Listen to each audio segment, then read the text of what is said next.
आज हम रीजनिंग का प्रैक्टिस सेट 7वां देखेंगे। इसमें रीजनिंग के 20 इंपॉर्टेंट प्रश्न है। यदि आप एसएससी रेलवे या किसी भी स्टेट एग्जाम्स की तैयारी कर रहे हो तो ये प्रैक्टिस सेट आपके लिए काफी इंपॉर्टेंट है, क्योंकि इस प्रैक्टिस सेट में जो प्रश्न दिए गए हैं इसी टाइप के प्रश्न आपकी परीक्षाओं में पूछे जाएंगे।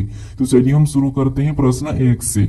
हमारा पहला प्रश्न दिया है। प्रश्न कह रहा है कि नीचे दी गई श्रृंखला में प्रश्न चिन्ह के स्थान को ज्ञात कीजिए। यानी श्रृंखला में एक प्रश्नवाचक चिन्ह दिया है, यहाँ पर कौन सी संख्या होगी यह हमें बताना है। ठीक है, तो देखिए जब भी हम श्रृंखला के प्रश्नों को सोल्व करते हैं तो सबसे पहले हम संख्या को ध्यान से देखते हैं कि संख्या कैसे लिखिए। अगर हम यहाँ पर देखेंगे तो हर संख्या के बीच में हमें यहाँ पर सिंगल अनुपात दिया है। ठीक है, तो जो सिंगल अनुपात दिया ये हमें कंफ्यूज करने के लिए दिया है। ठीक है, क्योंकि ये प्रश्न हमारा श्रृंखला का ही प्रश्न है। अगर यहाँ पर डबल अनुपात दिया होता तो उस कंडीशन में यहाँ पर हम क्या करते हैं, एनालॉजी मेथड यूज करते हैं। लेकिन यहाँ पर हमें सिंगल अनुपात दिया तो यहाँ पर हम क्या करेंगे, श्रृंखला पैटर्न को ही समझेंगे। ठीक है, जिससे यहाँ पर देखेंगे 34 के बाद यहाँ पर क्या लिखा है, 42 लिखा है। यहाँ पर कितना प्लस किया है, तो यहाँ पर 8 प्लस करके लिखा है। फिर हम आगे देखेंगे तो यहाँ पर 42 के बाद 50 लिखा है, नहीं यहाँ पर कितना प्लस करके लिखा है, तो यहाँ पर भी 8 प्लस करके लिखा है। फिर हम आगे देखेंगे तो यहाँ पर 50 के बाद 56 लिखा है, नहीं यहाँ पर कितना प्लस करके लिखा है, तो यहाँ पर 6 को प्लस किया है। ठीक है, फिर देखिए यहाँ पर 56 के बाद 62 लिखा नहीं, यहाँ पर कितना प्लस किया, तो यहाँ पर भी 6 को प्लस किया है। फिर आगे देखेंगे तो यहाँ पर 62 से 66 को लिखा है, तो यहाँ पर कितना प्लस किया, तो यहाँ पर 4 प्लस करके लिखा है। नहीं उसी तरीके से हम क्या करेंगे, अगली संख्या को भी प्लस करके बताएंगे। लेकिन उससे पहले हम यहाँ पर पैटर्न को समझेंगे, जिससे सबसे पहले यहाँ पर 8 प्लस किया, फिर 8 प्लस, फिर 6 प्लस किया, फिर 6 प्लस, फिर यहाँ पर 4 प्लस किया। तो अगली बताने के लिए हम फिर से यहाँ पर क्या करेंगे, 4 प्लस करेंगे। ठीक है, तो 66 में 4 को प्लस करेंगे तो यहाँ पर क्या होगा, 70 होगा। ठीक है, तो ऑप्शन में देखिए 70 कहां पर है, तो ऑप्शन नंबर हमें यहाँ पर बी में दिया है, तो ऑप्शन नंबर बी हमारे यहाँ पर सही जवाब होगा। ठीक है, तो यहाँ पर आपको क्या करना था, पैटर्न को समझना था, क्योंकि यहाँ पर जो अनुपात दिया है तो हमें कंफ्यूज करने के लिए दिया है। अगर डबल अनुपात होता तो फिर हम यहाँ पर एनालॉजी मेथड यूज करते। ठीक है, अब चलिए हम बढ़ते हैं प्रश्न 2 पे। अब दूसरे नंबर का प्रश्न दिया है। अब प्रश्न करें कि नीचे दिए गए विकल्पों में से संबंधित संख्या को चुनिए। यानी दोस्तों यहाँ पर देखिए हमें यहाँ पर अनुपात का चिन्ह दिया है, लेकिन यहाँ पर हमारे पास डबल अनुपात है। ठीक है, ये हमारा समानुपात है, तो ये हमारा एनालॉजी का प्रश्न है। ठीक है, तो यहाँ पर हम पता करेंगे कि 29 का संबंध 31 से कैसे, उसी प्रकार हम यहाँ पर फिर 23 का संबंध बताएंगे। ठीक है, क्योंकि यहाँ पर हमें समानुपात दिया है। अब समानुपात का मतलब ये है कि जो संबंध इन आपस में इन संख्याओं का, वही संबंध हमें यहाँ पर पता करके बताना है। ठीक है, तो यहाँ पर देखिए जिससे अगर हम यहाँ पर देखेंगे तो 29 के बाद यहाँ पर कितना लिखा है, 31 लिखा है। तो यहाँ पर कितना प्लस करके लिखा है, तो यहाँ पर 2 प्लस करके लिखा है। उसी प्रकार हम क्या करेंगे, यहाँ पर 23 में भी 2 प्लस करके बताएंगे। ठीक है, तो 23 में 2 को प्लस करेंगे तो यहाँ पर क्या होना चाहिए, 25 होना चाहिए। लेकिन ऑप्शन में देखिए हमारे पास 25 नहीं है, तो ये लॉजिक यहाँ पर नहीं लगेगा। ठीक है, तो यहाँ पर थोड़ा लॉजिक को समझिए। अगर हम यहाँ पर देखेंगे तो ये हमारा 29 क्या है, विषम संख्या है, और 31 भी हमारा विषम संख्या है। ठीक है, तो उसी तरीके से 23 के बाद विषम संख्या अगला कौन सा होगा, 25 होगा। लेकिन वो भी यहाँ पर ऑप्शन में नहीं है, तो इसका मतलब ये है कि ये लॉजिक भी काम नहीं कर रहा। तो फिर यहाँ पर क्या करेंगे, देखिए जैसे ये हमारा 29 अभाज्य संख्या भी है। ठीक है, तो 29 के जस्ट बाद अभाज्य संख्या कौन सी आती है, तो 31 आती है, और यहाँ पर 31 को लिखा है। तो उसी तरीके से अगर हम बताएंगे 23 भी हमारी अभाज्य संख्या है, और 23 के जस्ट बाद अभाज्य संख्या कौन सी आती है, तो आपको होगे 29 आती है। तो जो प्रश्नवाचक चिन्ह यहाँ पर क्या होना चाहिए, 29 होना चाहिए। तो ऑप्शन में देखिए 29 कहां पर है, तो ऑप्शन नंबर सी में दिया है, तो ऑप्शन नंबर सी हमारे यहाँ पर सही जवाब होगा। ठीक है, तो यहाँ पर आपको लॉजिक को पता करना है। अब चलिए हम बढ़ते हैं प्रश्न 3 पे। अब तीसरे नंबर का प्रश्न दिया है। अब प्रश्न कह रहा है कि दिए गए पासों में संख्या 4 के विपरीत कौन सी संख्या होगी। यानी हमें यहाँ पर 2 पासे दिए। ठीक है, इनमें संख्या 4 के विपरीत कौन सी संख्या होगी ये हमें बताना है। ठीक है, ये इंपॉर्टेंट प्रश्न है, थोड़ा सा ध्यान से समझिए। देखिए हम जब भी एक से अधिक पासे को सोल्व करते हैं तो यहाँ पर क्या करते हैं, कॉमन संख्या या कॉमन लेटर देखते हैं। ठीक है, यानी कि कॉमन देखते हैं। तो यहाँ पर दोनों पासों में अगर हम कॉमन देखते हैं तो यहाँ पर हमें 1 और 4 कॉमन देखने को मिल रहा है दोनों पासों में। ठीक है, अब देखिए जब भी आपको डबल कॉमन देखने को मिलता है तो ये तो आपको पता होगा कि जो बची हुई संख्या एक दूसरे के विपरीत होती है। जैसे यहाँ पर 6 का विपरीत क्या हो जाएगा, 5, और 5 का विपरीत 6, ये एक दूसरे के विपरीत है। जो बची हुई संख्या एक दूसरे के विपरीत होती है। लेकिन हमें यहाँ पर किसका पूछा है, 4 का विपरीत पूछा है। अब देखिए ये आपको मैं पहले भी बताया था कि डबल कॉमन मिले तो फिर आपको यहाँ पर क्या करना है, संभावना में उत्तर बताना है। ठीक है, जिससे यहाँ पर कैसे बताना, तो अगर हम दोनों पासों को ध्यान से देखेंगे तो यहाँ पर हमारे पास कौन से अंक दर्शाए, तो यहाँ पर देखिए 1 4 यानी 1 4 5 6 ये यहाँ पर दर्शाया, ठीक है। यानी यहाँ पर 1 से लेकर 6 तक आपको पता है फलक होती है, मतलब 1 से 6 तक यहाँ पर अंक भी दर्शाए। इसका मतलब ये है कि जो संख्या हमें नहीं दिखाई दे रही वो इनके विपरीत हो गई, ठीक है। तो यहाँ पर संभावना में बनेगा, तो हमें कौन कौन सा दिखाई नहीं दे रहा है, तो यहाँ पर 1 से 6 के बीच में हमें यहाँ पर 2 नहीं दिखाई दे रहा पासों में, और 3 नहीं दिखाई दे रहा। तो यहाँ पर 4 का विपरीत क्या होगा, या तो 2 या तो 3 संभावना में, ठीक है। तो ऑप्शन में देखेंगे 2 या 3, तो हमें ऑप्शन नंबर सी में दिया है, तो ऑप्शन नंबर सी हमारे यहाँ पर सही जवाब होगा, ठीक है। तो आपको यहाँ पर जब भी डबल कॉमन दिया जाए और डबल कॉमन का ही यहाँ पर आपको क्या पूछे, विपरीत पूछे, तो आपको यहाँ पर संभावना में बताना, ठीक है। ये थोड़ा सा इंपॉर्टेंट प्रश्न है। बाकी ये तो आपको पता ही, जो बची हुई है तो एक दूसरे के विपरीत, ये तो आप आसानी से बता लेते हो, ठीक है। अब चलिए हम बढ़ते हैं प्रश्न 4 पे। अब 4 नंबर का प्रश्न दिया है। अब प्रश्न करे कि निम्नलिखित वर्गों में सबसे उपयुक्त वेन आरेख का चयन कीजिए। यानी हमें यहाँ पर मंत्री दिया है, किसान दिया और इंजीनियर दिया है। इसका वेन डायग्राम कैसा बनेगा ये प्रश्न पूछा है, ठीक है। तो देखिए, जब भी वेन डायग्राम के प्रश्न को सोल्व करते हैं तो हम क्या करते हैं, सबसे पहले इन तीनों शब्दों को ध्यान से देखते हैं कि तीनों शब्दों का आपस में कोई रिलेशन है, क्या संबंध है या नहीं है, ठीक है। अगर फिर भी आपको समझ में नहीं आता है, थोड़ा सा ध्यान से समझिए। अगर आपको तीनों शब्दों का संबंध नहीं पता हो, मान लीजिए, तो आपको यहाँ पर क्या करना है, फिर एक एक शब्द का डायग्राम बनाना है, आपका डायग्राम ऑटोमेटिक बनेगा। जैसे यहाँ पर सबसे पहले हम क्या करते हैं, मंत्री का डायग्राम बना लेते हैं। तो ये हमने सबसे पहले क्या किया, मंत्री का डायग्राम बना लिया, ठीक है। ध्यान से समझिए। उसके बाद फिर आपको यहाँ पर क्या करना है, दूसरे शब्द का बनाना है, जो कि यहाँ पर या तो आप किसान का बना सकते हैं या इंजीनियर का, ठीक है। तो मान लीजिए यहाँ पर हम क्या करते हैं, किसान का डायग्राम बनाते हैं। अब आपको क्या करना है, किसान का डायग्राम बनाने से पहले आपको ये देखना है कि जो पहले आपने मंत्री का डायग्राम बनाया है, क्या मंत्री और किसान का आपस में कोई संबंध है या नहीं है। तो हाँ, यहाँ पर देखिए, अब अपनी ओर से सोचिए, क्या मंत्री किसान नहीं हो सकता, क्या तो हो सकता। क्या किसान मंत्री नहीं बन सकता, क्या तो बन सकता। इसका मतलब यहाँ पर कुछ किसान मंत्री हो सकते हैं और कुछ मंत्री किसान हो सकते हैं। तो यहाँ पर इसका डायग्राम कैसा बनेगा, कुछ वाला बनेगा, ठीक है। उसके बाद अब तीसरे शब्द का बनाएंगे, जो कि हमें यहाँ पर दिया इंजीनियर, ये हमारा लास्ट है, ठीक है। अब इसका बनाने से पहले भी आपको देखना है कि जो आपने किसान और मंत्री का डायग्राम बनाया है, क्या उनका इंजीनियर से कोई संबंध है या नहीं है। तो यहाँ पर अपनी ओर से सोचिए। देखिए यहाँ पर जैसे मंत्री और इंजीनियर, क्या कोई मंत्री इंजीनियर हो सकता है, क्या तो हाँ हो सकता। क्या कोई किसान इंजीनियर बन सकता, क्या हो बन सकता, क्योंकि कुछ किसान इंजीनियर होते हैं। तो इसीलिए यहाँ पर भी कुछ वाला ही बनेगा। अब कुछ कुछ वाला में दोनों को लेंगे, ठीक है। तो डायग्राम कैसा बनेगा, कुछ इस टाइप से बनेगा, ठीक है।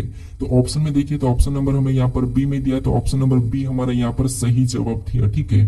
तो देखिए, आपको यहाँ पर क्या करना है, एक एक डायग्राम बनाना है, ठीक है। अब चलिए हम बढ़ते हैं प्रश्न 5 पे। अब 5वें नंबर का प्रश्न दिया है। अब प्रश्न निकला कि किसी कोड भाषा में एयरपोर्ट को यहाँ पर AIOPRRT लिखा जाता है, तो उसी भाषा में स्टेशन को किस प्रकार लिखा जाएगा, ये प्रश्न हमें पूछा है, ठीक है। ये हमारा कोडिंग डिकोडिंग का प्रश्न है। अब देखिए, कोडिंग डिकोडिंग में हम क्या करते हैं, यहाँ पर हमें एयरपोर्ट का यहाँ पर कोड दिया है, ठीक है।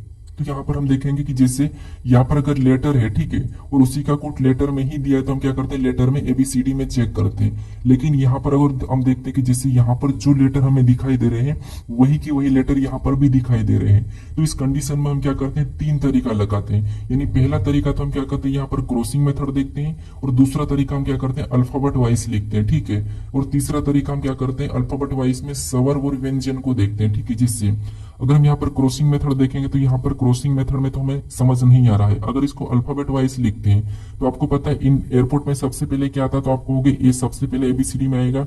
इनमें फिर सबसे पहले कौन आएगा, तो आपको होगे I आएगा। उसके बाद इनमें और सबसे पहले कौन आएगा, तो इनमें O आएगा, और O के बाद और इनमें सबसे पहले कौन आएगा, तो P आएगा। उसके बाद P के बाद कहोगे तो RR, फिर T। तो यहाँ पर RRT हमें मिल गया है, ठीक है। और यही कोड हमें यहाँ पर दिया है, यहाँ पर दिया है, ठीक है। तो उसी तरीके से हम स्टेशन का बताएंगे। अब स्टेशन में सबसे पहले ABCD में कौन आता है, तो आप कहोगे A आता है, तो हम A को ले लेंगे। उसके बाद A के बाद यहाँ पर कौन सा आएगा, तो आप कहोगे I, तो हम यहाँ पर I को ले लेंगे, ठीक है। I के बाद कौन सा आएगा, या देखिए STT। उसके बाद यहाँ पर ON, तो यहाँ पर आप कहोगे क्या आएगा, N, तो हम क्या करेंगे, यहाँ पर N को ले लेंगे, ठीक है। उसके बाद आपको पता है O आता है, तो O को ले लेंगे। फिर यहाँ पर बचा है TTS, तो इनमें सबसे पहले कौन आता है, तो इसमें S आता है, फिर यहाँ पर TT लास्ट टाइम में हो जाएगा, ठीक है। तो ये हम ऑप्शन में देखेंगे, ठीक है। तो यहाँ पर AIN ऑप्शन में देखेंगे, तो यहाँ पर हमें ऑप्शन नंबर बी में दिया है AINOTST, यहाँ पर TST दिया है, ठीक है। तो यहाँ पर अगर हम और देखेंगे तो यहाँ पर हमें कहाँ देखने को मिल रहा है, तो यहाँ पर देखिए ओ हमारा 15 पे आता है, तो ओ हमारा बाद में ही होगा, ठीक है। तो यहाँ पर हमें यही वाला ऑप्शन सही करना है, ठीक है। यहाँ पर क्या होगा, तो यहाँ पर जो दिया है हमें यहाँ पर एस होगा और यहाँ पर टी होगा, ठीक है। इतना सा आप थोड़ा सा चेंज कर लीजिए। तो ऑप्शन नंबर हमारा कौन सा वाला, तो यहाँ पर बी वाला सही जवाब होगा, ठीक है। अब चलिए हम बढ़ते हैं प्रश्न 6 पे। अब 6 नंबर का प्रश्न दिया है। अब प्रश्न कह रहा है कि विलुप्त संख्या ज्ञात कीजिए, यानी हमें यहाँ पर एक प्रश्नवाचक चिन्ह दिया है इस आकृति में। यहाँ पर कौन सी संख्या होगी ये हमें बताना है, ठीक है। तो ये हमारा लुप्त संख्या का प्रश्न है, ठीक है। देखिए जब भी हम लुप्त संख्या के प्रश्न को सोल्व करते हैं सबसे पहले आपको क्या करना है कि प्रश्नवाचक चिन्ह किस जगह दिया है वो देखना है। तो प्रश्नवाचक चिन्ह हमें यहाँ पर बीच में दिया है, ठीक है। तो दूसरी आकृति में बीच में संख्या कैसे लिखी है सबसे पहले फिर आपको पता करना है। जैसे यहाँ पर 60 कैसे लिखा है और यहाँ पर 24 कैसे लिखा है, ये दोनों को आपको पता करना है एक ही तरीके से, ठीक है। तो यहाँ पर हम पता करते हैं, ठीक है। जैसे सबसे पहले यहाँ पर हम 24 को पता करते हैं। अब 24 को लाने के लिए हम आपस की संख्या को ऐसा क्या करें कि हमें 24 मिले, ये हमें लाना है, ठीक है।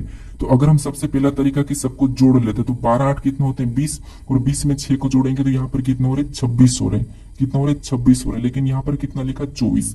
अगर हम यहाँ पर 26 को 24 बनाने के लिए क्या कर सकते हैं, 2 माइनस करेंगे तब हमारे यहाँ पर कितना हो जाएंगे 24 हो जाएंगे, ठीक है। उसी तरीके से हम दूसरी आकृति में पता करेंगे।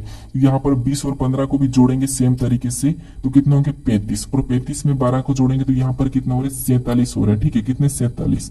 और जैसे हमने यहाँ पर 2 माइनस किया तो सेम तरीके से यहाँ पर भी 2 को माइनस करेंगे तो यहाँ पर कितना हो रहा है, तो यहाँ पर हमारा हो रहा है 45। लेकिन यहाँ पर कितना दिया 60 दिया, मतलब ये लॉजिक यहाँ पर नहीं लगेगा, ठीक है। यानी जोड़ के हम नहीं बता सकते। तो फिर यहाँ पर क्या करेंगे थोड़ा सा समझिए। जिससे अगर हम यहाँ पर क्या करते हैं 8 में से 6 को घटा लेते हैं तो 8 में से 6 को घटाएंगे तो कितने बचेंगे 2, और 2 को यानी कि 12 के साथ गुना कर देंगे, ठीक है। इसके साथ गुना कर लेते हैं तो यहाँ पर कितना होगा, तो यहाँ पर 12 दूना 24 होगा, कितना होगा 24 होगा, ठीक है। और 24 यहाँ पर दिया है, 24 दिया है। इसी तरीके से हम दूसरी आकृति में पता करेंगे, तरीका आपको एक ही लगाना है, ठीक है। तो यहाँ पर 15 में से सबसे पहले 12 को घटाएंगे तो कितना बचेंगे 3 बचेंगे, और 3 को भी क्या करेंगे यहाँ पर 20 गुना करेंगे, यानी कि यहाँ पर 20 के साथ गुना करेंगे तो कितना होगा 20 3 60, यहाँ पर कितना हो रहा है 60 हो रहा है, ठीक है। और 60 भी यहाँ पर दिया है, ठीक है। यानी कि एक ही तरीके से दोनों संख्या हमने पता किया तो सेम तरीके से यहाँ पर संख्या को बताएंगे, ठीक है। तो यहाँ पर 24 में से सबसे पहले क्या करेंगे 20 को घटाएंगे तो कितना बचेंगे, 24 में से 20 को घटाएंगे तो यहाँ पर बचेंगे हमारे 4, ठीक है। कितना बचेंगे 4, और 4 को क्या करेंगे 30 के साथ गुना करेंगे, ठीक है। ऊपर वाली संख्या जो कि हमारे यहाँ पर 30 है इसके साथ गुना करेंगे, जैसे हमने यहाँ पर किया यहाँ पर किया। तो यहाँ पर यानी कि 30 चौक कितना होते तो आपको हो गए 120, कितना होते हैं 120, यानी जो प्रश्नवाचक चिन्ह वहां पर क्या होगा 120 होगा, ठीक है। तो ऑप्शन में देखिए 120 कहां पर है, तो ऑप्शन नंबर सी में दिया है, तो ऑप्शन नंबर सी हमारे यहाँ पर सही जवाब हो जाएगा, ठीक है। अब चलिए हम बढ़ते हैं प्रश्न 7 पे। अब 7 नंबर का प्रश्न दिया है। अब प्रश्न कह रहा है कि नीचे दिए गए विकल्पों में से असंगत विकल्प का चयन कीजिए, यानी हमें यहाँ पर 4 विकल्प दिए, इनमें से कि 3 किसी न किसी प्रकार समान है लेकिन एक अलग है, उसी का हमें बताना, ठीक है। यानी कि एक असंगत है। तो यहाँ पर देखिए हमें शब्द दिया है, क्या दिया है, तो यहाँ पर बड़ई दिया है, चित्रकार दिया है, वास्तुकार दिया है और नौकरी दिया है। इनमें से अलग कौन सा ये हमें बताना है, ठीक है। तो यहाँ पर अगर आप ध्यान से देखोगे तो बड़ई भी एक खुद का काम होता है, चित्रकार एक खुद का काम होता है, वास्तुकार भी एक खुद का काम होता है, लेकिन नौकरी हम किसी की यहाँ करते हैं, ठीक है। ये हम किसी की यहाँ करते हैं, इसीलिए नौकरी हमारा क्या होगा इनसे अलग होगा, ठीक है। नौकरी हम क्या करते हैं प्राप्त करते हैं, किसी यहाँ करते हैं, लेकिन बड़े हम क्या करते हैं खुद का काम हम सीख जाते हैं, ठीक है। चित्रकार भी खुद का होता है, तो इसीलिए यहाँ पर नौकरी अलग हो जाएगा असंगत। तो ऑप्शन नंबर हमारे यहाँ पर डी वाला सही जवाब होगा, ठीक है। अब चलिए हम बढ़ते हैं प्रश्न 8 पे। अब 8 नंबर का प्रश्न दिया है। अब प्रश्न करें कि निम्नलिखित आकृति में कुल घनों की संख्या बताइए, यानी यहाँ पर आपको क्या करना है घनों की संख्या बताना है, ठीक है। ये इंपॉर्टेंट प्रश्न है, यहाँ पर थोड़ा सा तरीका समझिए, टाइप समझिए, ठीक है। देखिए आपको क्या करना है, जब भी घन काउंट करना है तो आपको कुछ भी नहीं करना, आपको नीचे से अंक लिखना। जैसे ये हमारा पहला स्टेप है, ये हमारा दूसरा स्टेप है, ठीक है। और इससे भी बड़ा होगा, मैं अगले प्रैक्टिस सेट में इससे भी बड़ा उससे भी बड़ा भी आपको एक ही तरीके से सोल्व करके बताऊंगा, ठीक है। जैसे यहाँ पर तरीका क्या करना, नीचे वाली स्टेप मतलब ये है, ठीक है। तो आपको क्या करना है, यहाँ पर लिखना है, यहाँ पर भी एक, यहाँ पर ये भी एक ही है, ठीक है। एक एक एक एक लिखा, उसके बाद आपको ऊपर वाले स्टेप में जाना है ये वाला, ठीक है। यहाँ पर क्या करना, 2 लिखना। अगर और भी यहाँ पर आपको एक और डिब्बा मिला और होता तो 2 लिखते हैं, और भी लेता तो और भी 2 लिखते, लेकिन हमें एक ही डिब्बा तो 2 लिखेंगे। और ऊपर अगर डिब्बा रहता तो ऊपर क्या लिखते, 3 लिखते, ठीक है, लेकिन ऊपर है ही नहीं। अब ऐसा लिखने के बाद इधर वाली को जोड़ेंगे तो कितना हो जाएंगे, 2, इधर तो 2 ही बचेंगे, ठीक है। अब इनको आपस में प्लस कर लेना है, तो कितना हो जाएंगे, 4 हो जाएंगे, ठीक है। तो इसमें कितने घनों की संख्या कितनी है, 4 है, ठीक है। अब इससे बड़ा भी आपको मैं सोल्व करके बता दूंगा। तो ऑप्शन नंबर हमारे यहाँ पर कौन सा वाला, यहाँ पर ए वाला सही जवाब होगा, ठीक है। इससे बड़ा वाला आपको मैं अगले प्रैक्टिस सेट में बताऊंगा, ठीक है। अब चलिए हम बढ़ते हैं प्रश्न 9 पे। अब 9 नंबर का प्रश्न दिया है। अब प्रश्न ये करे कि नीचे दिए गए विकल्पों में से वह आकृति चुने जो जल प्रतिबिंब को दर्शाता है। यानी जो आकृति हमें दी है, इसका जल प्रतिबिंब कैसा बनेगा, ये प्रश्न पूछा है, ठीक है। तो आपको पता है जल प्रतिबिंब यानी कि नीचे की ओर, वैसा की वैसा उठ के नीचे की ओर झुकेगा, ठीक है। तो सबसे पहले अगर हम देखेंगे भाई ऊपर रहेगा, अब ऊपर रहेगा तो ये नीचे वाला ये भी नहीं होगा, और यहाँ पर नीचे दिया है तो ये भी नहीं होगा, ठीक है। ये 2 ऑप्शन नहीं होंगे, सॉरी, ठीक है। उसके बाद वाई ऊपर रहेगा, कैसा रहेगा, तो आपको पता है इस तरह बनेगा, ठीक है, ये वाला। अब दोनों में, उसके बाद जेड, अब जेड को देखेंगे तो नीचे आकर जेड कैसा बनेगा, तो आपको होगा जेड कुछ इस टाइप से बनेगा। कैसा बनेगा, तो इस टाइप से। ऑप्शन में देखेंगे तो यहाँ पर तो देखिए हमें कहाँ पर ये नीचे की ओर चले गया, ठीक है, ये वाला, तो ये भी नहीं होगा। अब केवल हमारा ऑप्शन नंबर बचा है सी वाला, तो ये वाला हमारा यहाँ पर सही जवाब होगा। कौन सा वाला, सी वाला, ठीक है। अब चलिए हम बढ़ते हैं प्रश्न 10 पे।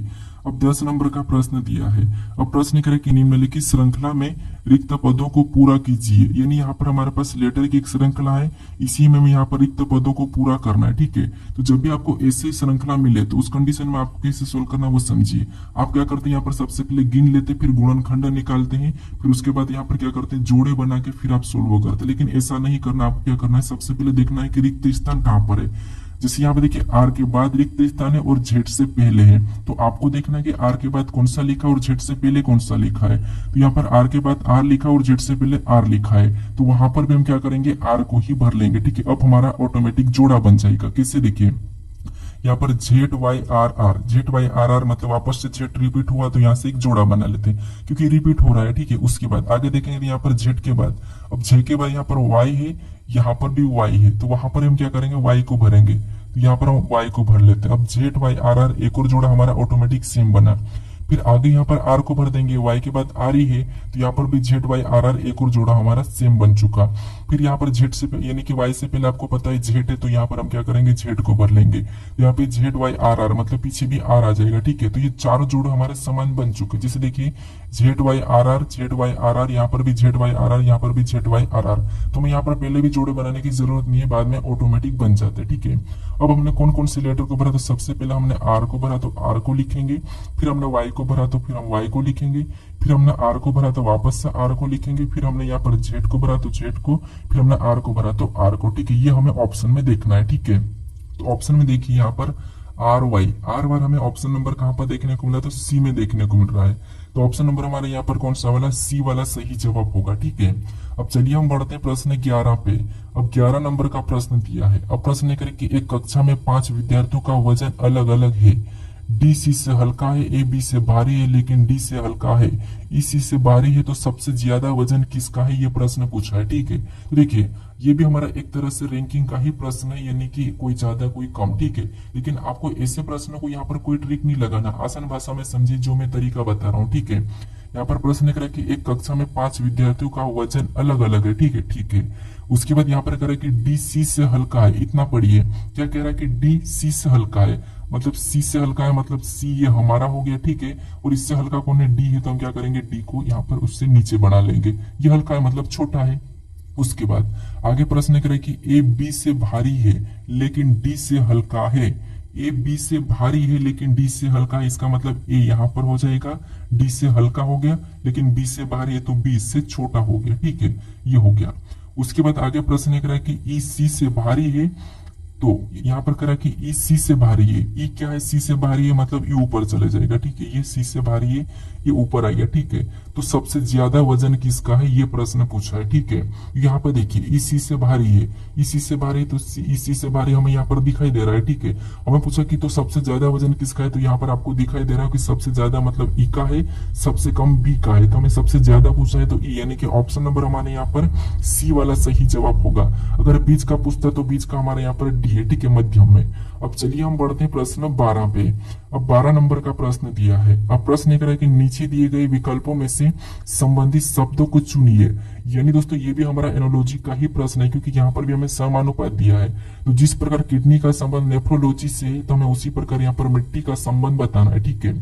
तो देखिए, शब्दों एनोलॉजी में ऐसा होता है कि आपको क्या करना होता है, थोड़ा सा याद होना चाहिए, ठीक है। बाकी संबंध तो आप बता दोगे, लेकिन आपको याद होना चाहिए, थोड़ा सा आपको यहाँ पर नॉलेज होना चाहिए जी की जी इसका, ठीक है। जैसे यहाँ पर देखेंगे तो किडनी तो आपको पता, और किडनी का संबंध किससे दिया है यहाँ पर, नेफ्रोलॉजी से। यानी कि किडनी का अध्ययन क्या कहलाता है, नेफ्रोलॉजी कहलाता है। तो उसी प्रकार यहाँ पर मिट्टी का अध्ययन क्या कहलाता है, ये हमें बताना है, तो ये आपको पता होना चाहिए। तो मिट्टी का अध्ययन काल कहलाता है, तो यहाँ पर देखेंगे ये एस्ट्रोलॉजी दिया है, ये तो आपको पता है भविष्य का अध्ययन कहलाता है, ठीक है, भविष्य का।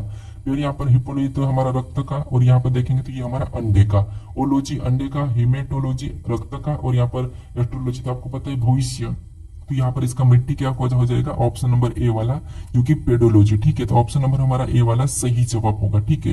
तो यहाँ पर देखिए, आपको ओलॉजी पूछे तो अंडे, इसमें उसके बाद यहाँ पर हिमेटोलॉजी पूछे तो रक्त, उसके बाद एस्ट्रोलॉजी तो ये भविष्य, ये तीन आपको याद रखना है। और मिट्टी पूछे तो यहाँ पर पेडोलॉजी, ठीक है। ऑप्शन ए वाला हमारा यहाँ पर सही जवाब होगा। अब चलिए हम बढ़ते हैं प्रश्न 13 पे। अब 13 नंबर का प्रश्न दिया है। अब प्रश्न करें कि यदि गुणा का अर्थ माइनस से और प्लस का अर्थ गुणा है, तो निम्नलिखित व्यंजक का मान क्या होगा। अब दोस्तों ये प्रश्न भले ही छोटे हैं, लेकिन आपको ऐसे ही प्रश्न देखने को मिले। इसके 3 टाइप होते हैं, आपको चिन्ह चेंज करना, उसके बाद आपको ऑप्शन में ऑटोमेटिक चिन्ह दिएंगे, कौन से चिन्ह को बदलने पर आपको ये समीकरण सही होगी, ऐसे ही टाइप रहते हैं। मैं हर प्रैक्टिस सेट में अलग अलग करवा रहा हूँ, ठीक है। ये एसएससी लिए काफी इंपॉर्टेंट है, तो अच्छे से समझिए, फिर आपको बोर्ड मास रूल पे करना है, ठीक है। जिससे यहाँ पर क्या करना है, हमें यहाँ पर 6 प्लस कोष्टक भी दिया है। तो सबसे पहले देखिए हमें चिन्ह बदलना है, तो हम सबसे पहले यहीं पर चिन्ह बदल लेते हैं, ठीक है। नहीं, सबसे पहले लिख लेते हैं 6 लिखा हमने। उसके बाद यहाँ पर प्लस का चिन्ह दिया, और प्लस का अर्थ यहाँ पर क्या कहा, तो प्लस का अर्थ यहाँ पर गुणा कहा। तो यहाँ पर गुणे का चिन्ह लगाएंगे, फिर कोष्टक लगाएंगे। अगला क्या दिया, 3 दिया, तो 3 को लिखेंगे, वापस से यहाँ पर गुणे का चिन्ह दिया है। और गुणे का अर्थ यहाँ पर माइनस का, तो यहाँ पर माइनस लगाएंगे, और 1 को लिखेंगे, फिर कोष्टक बंद करेंगे, फिर अगला हमें प्लस दिया है, और प्लस का अर्थ यहाँ पर गुणा का, तो गुणे का चिन्ह लगा के अगली संख्या 5 को लिखेंगे, ठीक है। अब इसके बाद इस समीकरण को सोल्व करना है। अब बोर्ड मास रूल पे सोल्व करते आपको पता है कोष्टक सबसे पहले सोल्व होता है, ठीक है। तो कोष्टक सोल्व करेंगे तो यहाँ पर क्या हो जाएगा, 3 में से 1 जाएगा तो 2, और 2 को बाहर ले जाएंगे तो गुणा होगा, मतलब 6 दूना 12। तो यहाँ पर कितना हो रहा, 12, और गुणे यहाँ पर क्या हो गया, 5, ये हमारा हो गया, ठीक है। अब 12 के साथ 5, मतलब 12 को 5 गुना करेंगे तो यहाँ पर कितना हो जाएंगे, 60 हो जाएंगे, ठीक है। कितना हो जाएंगे, 60। तो ऑप्शन में देखिए 60 कहां पर है, तो ऑप्शन नंबर सी में दिया है, तो ऑप्शन नंबर सी हमारा यहाँ पर सही जवाब होगा। बट आपको यहाँ पर क्या करना है, बोर्ड मास रूल आना चाहिए, बाकी तो यहाँ पर चिन्ह चेंज करके आपको समीकरण को सोल्व ही करना है, ठीक है, व्यंजन को। अब चलिए हम बढ़ते हैं प्रश्न 14 पे। अब 14 नंबर का प्रश्न दिया है। अब प्रश्न ये करें कि निम्नलिखित शब्दों का सही तार्किक और अर्थपूर्ण क्रम को चुनिए। यानी हमें यहाँ पर देखिए 4 विकल्प दिए, इसमें हमें सही तार्किक और अर्थपूर्ण क्रम को बताना है। अब यहाँ पर देखिए हमें क्या क्या देखने को मिल रहा है, तो मूंगफली, चूहा, सांप और बाज, सभी में यही देखने को मिल रहा है। हमें अर्थपूर्ण तर्क यानी कि अर्थ और तार्किक में बताना है, तो यहाँ पर क्या करना है, तो यहाँ पर एक दूसरे से रिलेटेड हो, या तो बड़ा छोटा में होगा या कुछ भी होगा। अगर हम देखेंगे तो यहाँ पर देखिए ऑप्शन यहाँ पर देखेंगे, तो जिससे ऑप्शन ए को देखते हैं, ठीक है। तो यहाँ पर मूंगफली दिया है। अब मूंगफली को आपको पता है कौन खाता है, चूहा खा जाता है, ठीक है। उसके बाद चूहे को कौन खा सकता है, तो यहाँ पर सांप खा सकता है, और सांप को कौन खा सकता है, तो वो बाज खा सकता है। मतलब ये हमारा तर्क तार्किक और अर्थपूर्ण में क्रम में दिख रहा है। हम नीचे देखेंगे, अब चूहा मूंगफली को खाता है, ये बात ठीक है, और मूंगफली को क्या बाज खाता है क्या, तो ये तो नहीं है। फिर बाज को क्या सांप खाता है, ये भी नहीं, मतलब ये हमें नहीं मिल रहा है, ठीक है। तो ऑप्शन बी तो नहीं हो सकता। ऑप्शन हम देखेंगे सी को, तो यहाँ पर चूहा किसको खाता है, सांप को खाता है क्या, चूहा सांप को खाता है क्या, तो नहीं खाता है, मतलब ये भी हमारा सही नहीं है। फिर बाज क्या सांप को खाता है, तो ये ठीक है।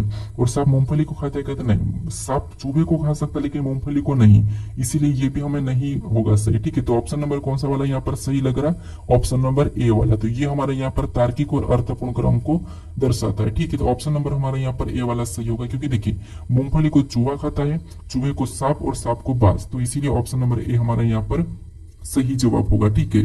अब चलिए हम बढ़ते हैं प्रश्न 15 पे। अब 15 नंबर का प्रश्न दिया है। प्रश्न यहाँ पे देखिए सबसे पहले हमें कथन दिया है, उसके दो निष्कर्ष भी दिए हैं। यानी हमें यहाँ पर सबसे पहले कथन को समझना है, कथन क्या कह रहा है, कथन की सुनना है। ठीक है, कथन को आपको स्पष्ट 100% मानना है, जो कथन कह रहा है ठीक है अपन को सही मानना है। उसके बारे में अगर निष्कर्ष गलत कहा, अगर निष्कर्ष कथन से हट के कहा तो अपन को उसको गलत मानना है। ठीक है, कैसे अब थोड़ा समझिए। जैसे हमें पहला कथन कह रहा है कि सभी सड़कें वाहन है, तो हमें जितनी भी सड़क है उनको वाहन मानना है। नहीं तो अपनी ओर से मत दिमाग लगाना कि नहीं यार वाहन सड़क कैसे हो सकती है, ये मत दिमाग लगाना। हमें कथन कह रहा है कि सभी सड़कें वाहन है, तो हमें मानना है तो जितनी भी ये जो सड़क है, ठीक है, ये जो सड़क है ये सभी की सभी क्या है, वाहन है। तो इसको हम क्या करेंगे, इसको वाहन के अंदर बना लेंगे। ठीक है, ये हम एक डायग्राम के माध्यम से समझ रहे हैं। तो सभी सड़कें क्या है, वाहन है। अब जो वी लिखा है ये इसका प्रतीक है, एस हमारे यहाँ पर सड़क का प्रतीक है। ठीक है, अब दूसरा हमें क्या कह रहा है, तो दूसरे को समझिए। दूसरा कह रहा है कि कुछ वाहन पेड़ है। अब कुछ वाहन क्या है, पेड़ है, तो ये भी हमें मानना है कि कुछ वाहन पेड़। तो डायग्राम कैसे बनेगा आपको पता है, कुछ वाला, कुछ वाहन पेड़ है, तो हम यहाँ पर वाहन को कुछ वाला ले लेंगे, पेड़ है तो यहाँ पर इसका प्रतीक में पी बना देता हूँ समझने के लिए। उसके बाद अब हम यहाँ पर क्या करेंगे, निष्कर्ष को देखेंगे। अब पहला निष्कर्ष कह रहा है कि कुछ पेड़ सड़कें हैं। अब यहाँ पर देखिए क्या कुछ पेड़ सड़कें हैं क्या, तो यहाँ पर पेड़ और सड़कें तो हमें यहाँ पर नहीं दिखाई दे रही है, तो ये तो हमारा गलत होगा क्योंकि यहाँ पर कुछ पेड़ सड़कें नहीं है, तो ये तो हमें गलत कह रहा है। ठीक है, फिर दूसरे को देखेंगे। अब दूसरा कह रहा है कि सभी वाहन पेड़ है, क्या सभी की सभी वाहन पेड़ है क्या, तो हमें यहाँ पर सभी की सभी वाहन पेड़ नहीं दिखाई दे रहे, हमें तो यहाँ पर कुछ वाले वाहन पेड़ दिखाई दे रहे। कुछ वाहन पेड़ है, कुछ पेड़ वाहन है, तो हमें यहाँ पर कुछ दिखाई दे रहे हैं, लेकिन ये सभी करा मतलब ये भी हमें गलत कह रहा है। तो ऑप्शन में देखिए न तो पहला और न ही दूसरा निष्कर्ष सही है, यानी न तो पहला न तो दूसरा, यानी दोनों ही गलत है, मतलब ऑप्शन नंबर सी में दिया है, तो ऑप्शन नंबर सी हमारा यहाँ पर सही जवाब होगा। ठीक है, अब चलिए हम बढ़ते हैं प्रश्न 16 पे। अब 16 नंबर का प्रश्न दिया है। अब प्रश्न ये कह रहा है कि नीचे दी गई श्रृंखला में प्रश्न चिन्ह के स्थान को ज्ञात कीजिए। अब दोस्तों यहाँ पर हमारे श्रृंखला का ही प्रश्न है, लेकिन ये हमारा आकृति श्रृंखला का है। ठीक है, इस आकृति श्रृंखला के पैटर्न को समझते जाना और अगली आकृति में कौन सा वो आएगा, प्रश्नवाचक चिन्ह की जगह कौन सी आकृति आएगी, ये हमें बताना। ये भी एसएससी के लिए काफी इंपॉर्टेंट है, एसएससी रेलवे या फिर स्टेट एग्जाम सभी के लिए है। ठीक है, तो हम जितने भी जो प्रश्न यहाँ पर सोल्व करते हैं इन प्रैक्टिस सेटों में, वो सभी चैप्टर के इंपॉर्टेंट प्रश्न है जो कि परीक्षा में पूछे जा सकते हैं और नए नए पैटर्न पे। ठीक है, तो इसीलिए आपको प्रैक्टिस सेट को पूरा देखना है, डेली देखना है। ठीक है, अब कुछ समय बाद आपको पता है मैं आपको चैप्टर वाइज पढ़ाने वाला हूँ सितंबर से। ठीक है, सितंबर से आपको मैं चैप्टर वाइज सारे जितने भी रीजनिंग के लगभग 35 प्लस चैप्टर है एडवांस तक सारे मैं आपको पढ़ा दूंगा, जो कि बेसिक से होगा। ठीक है, अब देखिए यहाँ पर हम देखेंगे श्रृंखला को समझेंगे तो पहले में क्या समझ सकते हैं, या तो हम बिंदिया का देख सकते हैं या फिर दूसरा हम नीचे वाले चिन्हों को इनको देखते हैं। ठीक है, यहाँ पर देखेंगे तो यहाँ पर हमारे पास कितने चिन्ह थे, 4 चिन्ह थे। ठीक है, कितने 4 चिन्ह, 4 लाइन है। ठीक है, लेकिन अगले में 3 लाइन मतलब एक गायब हो चुकी, फिर अगले में देखेंगे 2 लाइन मतलब एक और गायब चुकी, अगले में देखेंगे तो वो भी गायब हो चुकी मतलब एक बची है। ठीक है, अगले में देखेंगे तो मतलब यहाँ पर कोई भी लाइन नहीं होना चाहिए। तो ऑप्शन में देखिए तो यहाँ पर लाइन है मतलब ये नहीं होगा, यहाँ पर भी लाइन है तो ये भी नहीं होगा, यहाँ पर भी है तो ये भी नहीं होगा। देखिए ये तो आसान, हमारा आसान एक ही बार में मिल चुका है। ठीक है, तो यहाँ पर हमारा ऑप्शन कौन सा वाला सही होगा, तो ऑप्शन नंबर सी वाला।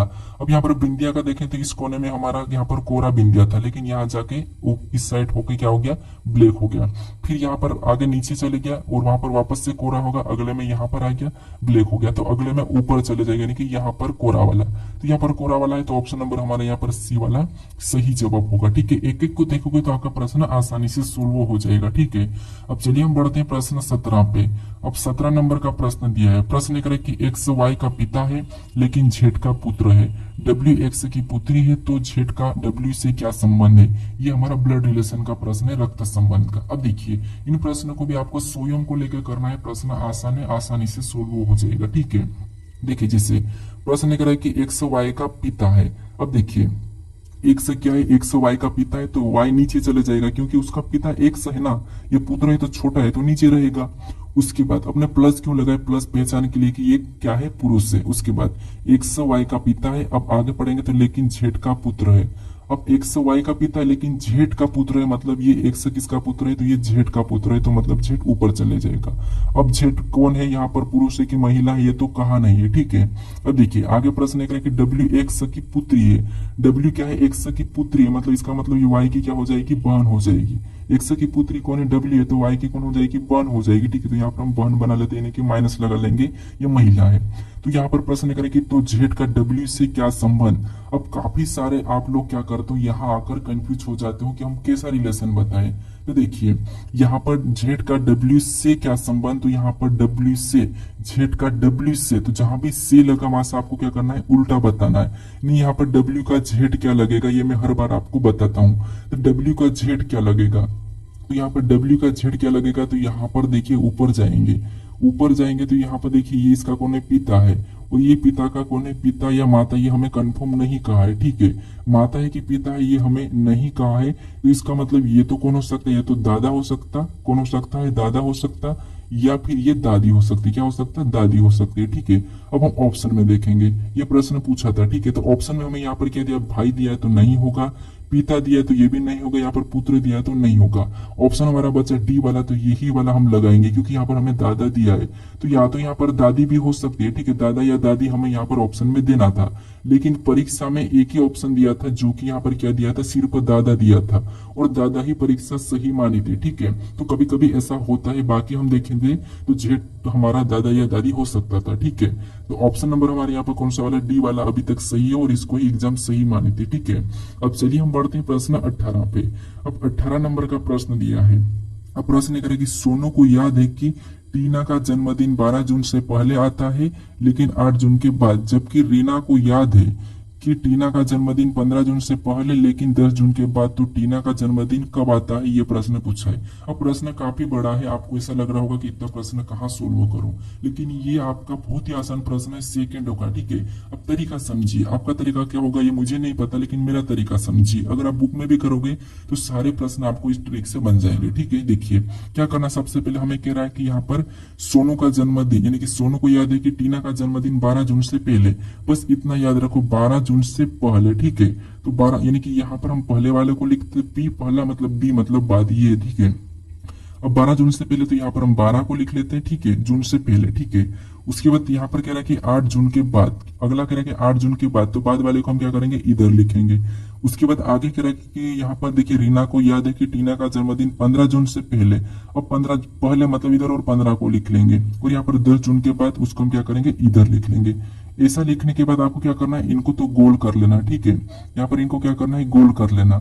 अब बीच में आपको क्या करना है, गिनती तो आपको पता है, इनके बीच के अंकों तो आपको पता ही होगा, जिससे 12 और 8 के बीच में कौन कौन सी संख्या आती है, तो इधर से लिखेंगे तो यहाँ पर 9 हो जाएगा, उसके बाद यहाँ पर 10 हो जाएगा, उसके बाद यहाँ पर 11 हो जाएगा। ठीक है, ये इनके बीच की संख्या है, और नीचे भी बीच की संख्या, तो 10 से, यानी कि 10 से पहले क्या होगा, तो यहाँ पर होगी 11, उसके बाद यहाँ पर 12, उसके बाद यहाँ पर 13, और यहाँ पर 14, ये हमारी 10 से इनके बीच की है। ठीक है, अब आपको ऐसा लिखने के बाद यहाँ पर कॉमन देखना है। कॉमन क्या देखना है कि कॉमन यहाँ पर संख्या कौन सी है, तो कॉमन आपको पता है ऊपर नीचे दोनों में कॉमन हमें 11 देखने को मिल रही है। ठीक है, क्या देखने को मिल रही है, 11 देखने को मिल रही है। तो यहाँ पर देखिए 11 देखने को मिली है, तो इसका मतलब ये है कि इसका जन्मदिन कब पड़ेगा, 11 को पड़े, बस आसान है। तो ऑप्शन में देखिए 11 जून ऑप्शन नंबर हमें यहाँ पर बी में दिया है, तो ऑप्शन नंबर बी हमारा यहाँ पर सही जवाब होगा। ठीक है, बस आपको यहाँ पर क्या करना है, पहले वाले को अलग लिखना है, बाद वाले को अलग लिखना है, बीच में संख्या का अंत देख लेना है। ठीक है, जो बीच की संख्या लिखो, कॉमन देखो, जो कॉमन है, अगर डबल कॉमन है तो वो दोनों या तो ऐसे ये वाले कंडीशन बनेंगे। ठीक है, तो हमारा ऑप्शन नंबर यहाँ पर बी वाला सही जवाब होगा। अब चलिए हम बढ़ते हैं प्रश्न 19 पे। अब 19 नंबर का प्रश्न दिया है। अब प्रश्न करें कि नीचे दिए गए कागज को मोड़ा और काटा जाता है तो उसे खोलने पर होगा, यानी कि कैसा दिखाई देगा। अब देखिए आपको यहाँ पर क्या करना है, यहाँ पर दर्पण प्रतिबिंब, जल प्रतिबिंब, ये दो चीजें यहाँ पर होती है। ठीक है, अगर आपने उसको अच्छे से सीखा होगा तो ये आसानी से कर लोगे। बाकी एक और तरीका है, आपको यहाँ पर कुछ नहीं करना है, ये जो हमें निशान बता रहा है, ठीक है, सबसे पहला निशान बता रहा है, मतलब यहाँ पर इस तरह पलटाना, तो पहला निशान हमें नीचे की ओर करा है। अगर यहाँ पर ये नीचे की ओर करा तो ऊपर भी ये वाला जो सभी में मतलब यहाँ पर ऐसा की वैसा बनेगा। ठीक है, कैसा बनेगा, कुछ इस टाइप सभी में बन जाएगा। तो अगर हम देखेंगे तो बीच में तो ये एक ही है, तो नहीं होगा। ऑप्शन पे भी ध्यान दीजिए, यहाँ पर कुछ भी नहीं, मतलब ये भी नहीं होगा, यहाँ पर दो ही है तो ये भी नहीं होगा। तो हमें यहाँ पर क्या करना है, सीधा ऑप्शन बी को लगाना है। यहाँ पर हमें प्रश्नों में ज्यादा सोल्व करने की भी जरूरत नहीं पड़ेगी, क्योंकि अगर ये यहाँ पर, अब ये भी इस कोने पर होगा, ये वाला ये यहाँ पर भी होगा, ये यहाँ पर भी होगा, बाकी एक एक यहाँ पर भी बनेंगे। ठीक है, तो इस प्रकार का, तो ऑप्शन नंबर हमारा बी वाला सही जवाब होगा। ठीक है, अब चलिए हम बढ़ते हैं प्रश्न 20 पे। अब 20 नंबर का प्रश्न दिया है। अब प्रश्न लिख रहा है कि निम्नलिखित आकृति में प्रश्न चिन्ह के स्थान को पूरा करे, यानी इस आकृति में यहाँ पर जो प्रश्नवाचक चिन्ह दिया है यहाँ का भाग नहीं है। तो ये इसमें हम कौन से विकल्पों को वैसा की वैसा रखें कि ये आकृति हमारी पूरी होगी, ये प्रश्न पूछा है। ठीक है, तो यहाँ पर देखिए, अगर हम इस वाले भाग को एक एक भाग को देखना, हमें यहाँ से इतने वाले टुकड़े को, फिर इतने वाले टुकड़े को, फिर इतने वाले टुकड़े को। ठीक है, तो यहाँ पर अगर हम देखेंगे तो ये x और x दोनों इधर सामने आमने सामने, लेकिन ऊपर की ओर है। तो अगले में भी x कहाँ पर होगा, यहाँ पर होगा। अगर हम देखेंगे तो ऑप्शन हमें ए में नहीं दिया है, ऑप्शन डी में नहीं दिया है, तो दो तो नहीं होंगे। हमारे पास बचे ये वाले दो ऑप्शन। ठीक है, कौन से वाले, बी और सी। अब देखिए इसमें देखेंगे तो आपको पता है यहाँ पर हम देखेंगे तो ये एक बार कौन सा वाला, तो यहाँ पर चिन्ह नहीं है। ठीक है, इसका मतलब यहाँ पर भी चिन्ह एक में नहीं होगा, लेकिन यहाँ पर दोनों में चिन्ह दिया है। ठीक है, यहाँ पर हमें दोनों में एक तरफ चिन्ह दिया, इसका मतलब इसके सामने तो चिन्ह होगा, इधर वाले में चिन्ह होगा, लेकिन किस तरफ होगा, यहाँ ऊपर है तो यहाँ पर भी ऊपर की ओर होगा। ठीक है, ऊपर की ओर होगा, और यहाँ पर ये हमारा इसमें हो जाएगा। ठीक है, तो यहाँ पर क्या होगा, तो देखिए ये ऊपर की ओर नहीं होगा क्योंकि ये त्रिभुज हमारा यहाँ पर है, तो यहाँ पर ये समान बन रहा है, ये हमारा समान है, तो ये भी हमारा समान है। ठीक है, तो ये वाला जो चिन्ह हमारा यहाँ पर होगा। ठीक है, तो ये वाला हमारा ऊपर वाला यानी कि बी वाला नहीं होगा, हमारा ऑप्शन नंबर सी वाला यहाँ पर सही होगा। कौन सा वाला, ऑप्शन नंबर सी। अब प्रश्न हमारा 21वां है। ठीक है, ये प्रश्न हमारा टेस्ट क्वेश्चन है कि ये आपका टेस्ट है। ठीक है, यानी प्रश्न कह रहा है कि असंगत विकल्पों को चुनिए। यहाँ पर दिया है बिल्ली दिया है, शेर दिया है, कुत्ता दिया और यहाँ पर टाइगर दिया है। इसमें से असंगत यानी कि तीनों तो किसी न किसी प्रकार समान है, लेकिन एक अलग है, उसी का आपको चयन करके बताना है। ठीक है, तो इसका सही जवाब क्या है टेस्ट क्वेश्चंस का, ये मुझे कमेंट करके बताए। ठीक है, अगर आप अभी तक इस चैनल को सब्सक्राइब नहीं करे हो तो यहाँ पर आपको एक लोगो दिखेगा, यहाँ पर क्लिक करके इस चैनल को जरूर सब्सक्राइब कर लीजिएगा। अगर आप इससे पहले वाले वीडियो को नहीं देखे हो तो यहाँ पर क्लिक करके उससे भी जरूर देख लीजिएगा। ठीक है, अब चलिए हम मिलते हैं नेक्स्ट वीडियो में।